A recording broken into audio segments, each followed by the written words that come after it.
natin dito nilagay natin. Ayan si Mama. Manasan yung mini rep natin dyan? Ito. Milk tea. Bibigay natin kay Kylo. Tapos kukurin din natin sa kanya. Sabihin natin, hoy, pinahawak ko lang yan sa'yo. Tignan natin magiging reaction niya. Bye. So, ayun nga guys. Ipaprank natin siya. Kung makikita nyo, busy siya sa pinapanood niya. Ayan, oh. Oh. Tignan nyo naman yung mata. Napaka-seryoso. Diba? Ito naman yung milk tea. Ayan. Ayan ang paborito niya pinapanood. Si Ka-Foodie. So, hayaan na muna natin siya. I-ready lang natin yung milk tea. So, tara, let's go! Ah!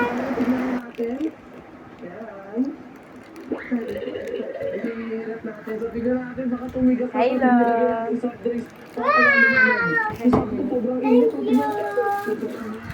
Sa'yo na lang yan ah. Give ko yan sa'yo. Ano yan? Milk tea. Anong flavor ng milk tea? Chocolate.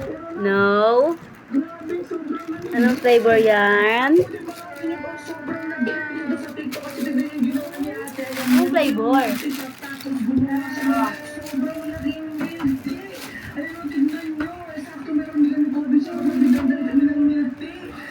Dark?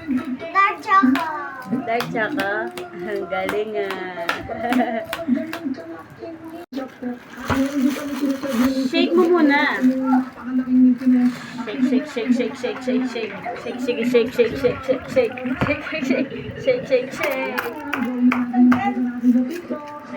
Shake.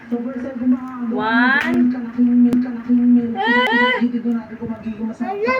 Ano dito? Butas. Ano, nabutas mo kayo.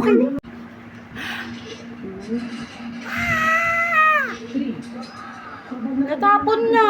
Ano naman yan si Kylo? Natapon. Nabutas mo yung milk tea. Tapos, kung nalagyan na natin, hindi natin nalagay itong sugar syrup. Kaya ano nila nilagyan natin?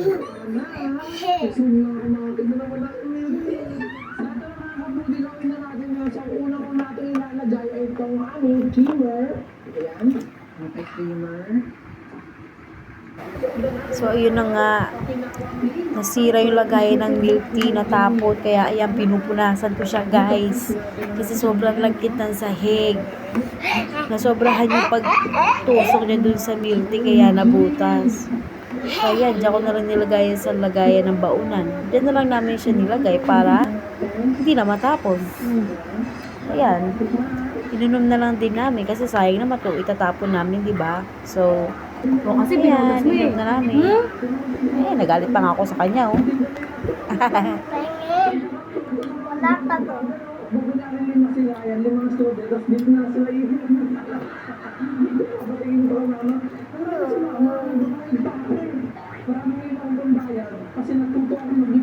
One, two, three, go.